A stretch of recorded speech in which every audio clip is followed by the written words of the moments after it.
Good morning everyone. Today in this video of class 8th biology, we'll be studying the chapter cell. I've already taught you cell. Now we'll start with the term tissue. What is a tissue? A group of similar cells that combine together to perform special function or specific function are called tissues. जब groups of cell एक दूसरे से connect हो जाते हैं, एक दूसरे के साथ कंबाइन कर जाते हैं और किसी एक पर्टिकुलर फंक्शन को, किसी एक पर्टिकुलर कार्य को पूरा करते हैं, तो क्या कहते हैं हम उन लोगों, उन ग्रुप्स ऑफ सेल्स को क्या बोलते हैं? टिश्यूज़. क्या बोलते हैं? टिश्यूज़. जब ग्रुप्स ऑफ सेल कंबाइन करके कोई एक पर्टिकुलर कार्य को पूरा करते हैं, कोई पर्टिकुलर काम को पूरा करते हैं या कोई पर्टिकुलर फंक्शन परफॉर्म करते हैं, तो वैसे सेल्स को क्या बोलते हैं हम लोग? ग्रुप्स ऑफ सेल को टिश्यूज़. जैसे एग्जांपल में हम अभी देख लेते हैं, एक ब्लड का एग्जांपल मैंने यहाँ पे लिए हुए है. ब्लड क्या है? फ्लूइड कनेक्टिव टिश्यू है. अब देखो, अब ब्लड को फ्लूइड कनेक्टिव टिश्यू क्यों बोलते हैं?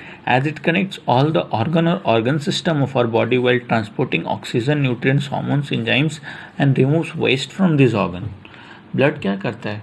पूरे बॉडी के different body parts, organ system में मूव करता है. तो मूव करने के टाइम में क्या करता है? ये एक पार्ट को दूसरे से ऐसे कनेक्ट करते जाता है.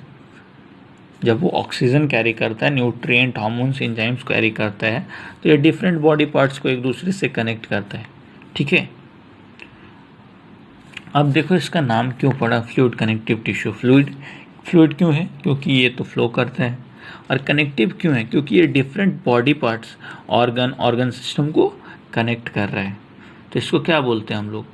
Fluid connective tissue. ये हमारे किसका? एनिमल का एक टिश्यू है. एक प्लांट का टिश्यू का एग्जांपल हम लोग ले लेते हैं.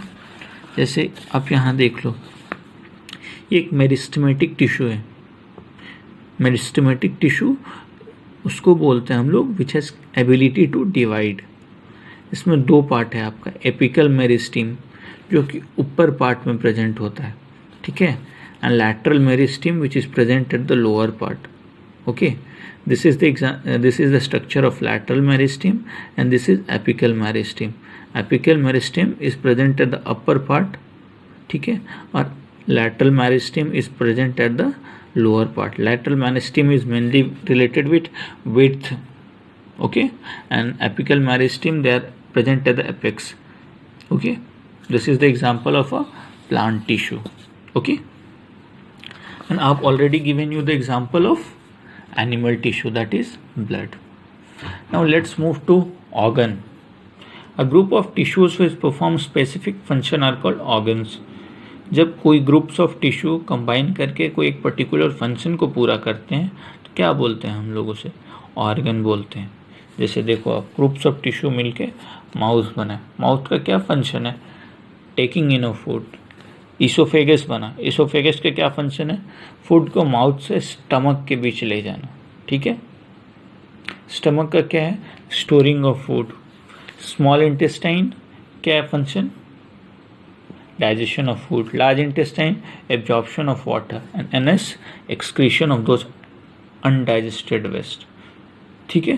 तो ये डिफरेंट टिश्यूज़ का कॉम्बिनेशन क्या क्या है? एक ऑर्गन बना रहा है. जब ग्रुप्स ऑफ टिश्यूज़ एक दूसरे से कनेक्ट कर रहे हैं, तो क्या बन रहा है? ऑर्गन बन रहा है. ये और हर एक ऑर्गन का अपना अलग अलग फंक्शन है.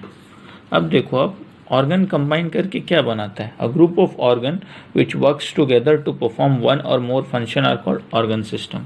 और जब ग्रुप ऑफ ऑर्गन एक दूसरे से कनेक्ट होते हैं, तो वो क्या बनाते हैं? Organ system. जैसे कि आपके पास है डाइजेस्टिव सिस्टम. तो ये जितना भी एग्जाम्पल आपके पास हुआ, ये किसका पार्ट है?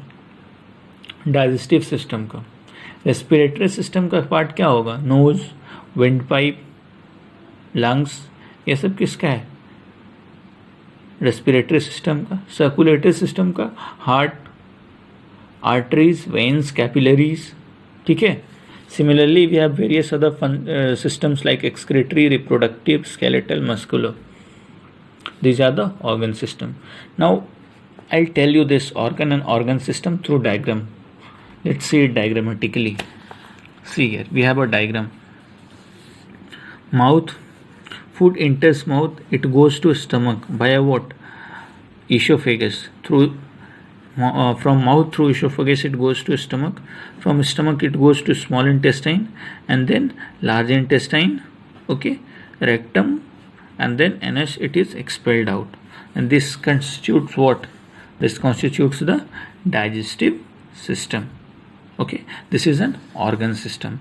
Similarly, let's see an example of here. Respiratory system, through nose air comes here in windpipe, then bronchus, then lungs. Okay, and this constitutes what? Respiratory system. Okay, so it's a simple diagram of this. Okay, that's all in this video of today. Till then, stay home, stay safe, and keep studying. Thank you. Good morning, everyone. Today in this video of biology of class 8th, we'll be studying chapter cell. We'll be dealing with topics like cells, tissues, organs, organ systems, and organism. So let's start with the term cell. What is cell? A cell is the basic structural and functional unit of life. Cell is what? Basic structural and functional unit of life. As I've taught you in earlier videos, cell क्या होता है? Basic structural means which performs the basic structure, means lowermost structure at the lowermost level, and performs basic function, means function at lowermost level. Now, while teaching that thing, I told that cell is the building block of life, and to explain this I took the example of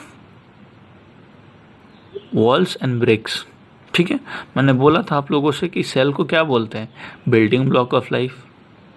और उसको समझाने के लिए क्या example लिया था कि walls और ब्रिक्स का एग्जांपल लिया था मैंने. ठीक है, जैसे कि ब्रिक्स को हम लोग बिल्डिंग ब्लॉक ऑफ वॉल बोलते हैं, ब्रिक्स को एक दूसरे के ऊपर रखते जाते हैं तो वॉल बनता है. सिमिलरली सेल्स को एक दूसरे से कनेक्ट करने पे हम लोग का होल एज एन ऑर्गेनिज्म तैयार होते हैं. तो क्या बोलते हैं हम लोग सेल को? Building block of life. Wall को क्या बोलते हैं? सॉरी, ब्रिक्स को क्या बोलते हैं? Building block of wall. ठीक है, चलो, I think it's clear till here. Now let's move towards the structure of cell. For diagram, in this diagram I've taken animal cell and I'll explain you its structure through this diagram. Now see, you have a red portion as an outer covering. Now this is called as cell membrane. It is the outer covering of the cell. This is called as what? Cell membrane, and it is the outer covering of the cell. आखिर ये cell membrane है क्यों? Cell membrane का काम क्या है? तो ये outer layer, outer most layer है. ठीक है, सबसे पहला चीज. Second thing, it protects the cell. Third, provide definite shape to the cell. And fourth, it is a semi permeable membrane. ये 4 फंक्शन मैंने आप लोगों को पिछले वीडियो में ही बता दिया. अब उसके आगे चलते हैं. ये डॉट स्ट्रक्चर इस सेल मेम्ब्रेन के अंदर में ये है क्या? ये है आपका साइटोप्लाज्म. क्या है? साइटोप्लाज्म, जो क्या है? एक जेली लाइक सब्सटेंस है. क्या है? Jelly like substance. कैसा है? Colloidal in nature. कैसा है? Colloidal in nature. ठीक है, नेक्स्ट देखते हैं. ये पूरा स्ट्रक्चर बाहर वाला इतना पूरा को लेकर के अगर बनाते हैं हम, तो इसको क्या बोलते हैं? न्यूक्लियस. क्या बोलते हैं? न्यूक्लियस. और क्या है ये? कहते क्या है इसको? Brain of cell. क्या बोलते हैं? Brain of cell. Just like brain हमारे बॉडी के एक्टिविटीज़ को कंट्रोल करता है, सिमिलर वे में न्यूक्लियस सेल के एक्टिविटीज़ को कंट्रोल करता है, कोऑर्डिनेट करता है. ठीक है, तो न्यूक्लियस को किससे कंपेयर किया गया है? ब्रेन. क्यों? क्योंकि न्यूक्लियस भी सेल के एक्टिविटीज़ को कंट्रोल करता है, जैसे ब्रेन हमारे एक्टिविटीज़ को कंट्रोल करता है. अंडरस्टूड? और न्यूक्लियस को क्या बोलते हैं? Coordinate, coordinator of cell and controller of cell. Understood? तो न्यूक्लियस को क्या क्या बोले? Brain of cell, controller of cell, coordinator of cell. Again see here this outer portion, ये छोटा वाला स्मॉल सर्कल नहीं, ये बड़ा वाला circle, we call this as a nucleus. Okay. अब जैसे कि सेल के अराउंड में सेल मेम्ब्रेन है, सिमिलर वे न्यूक्लियस के अराउंड में है nuclear membrane, outer covering of nucleus. अब इस न्यूक्लियर मेम्ब्रेन पे स्मॉल स्मॉल पोर्स होते हैं जिसको हम लोग बोलते हैं न्यूक्लियर पोर्स. उनका काम क्या है? Allow movement of substance between inside the nucleus and with in cytoplasm. Cytoplasm, ये जो हमारे साइटोप्लाज्म है, इनके और न्यूक्लियस के बीच सब्सटेंस को मूव करने के लिए अलाउ करता है. एंड जस्ट लाइक यहाँ साइटोप्लाज्म है, न्यूक्लियर मेम्ब्रेन के अंदर में एक लिक्विड है जिसको बोलते हैं हम लोग nucleoplasm. This is the liquid inside nucleus. और एक टर्म है the most important, that is nucleus plus cytoplasm. Together they are called as protoplasm and they are living substance of the cell. Together they are called as protoplasm and they are living substance of the cell. I think it's clear till here. That's all in this video. Thank you.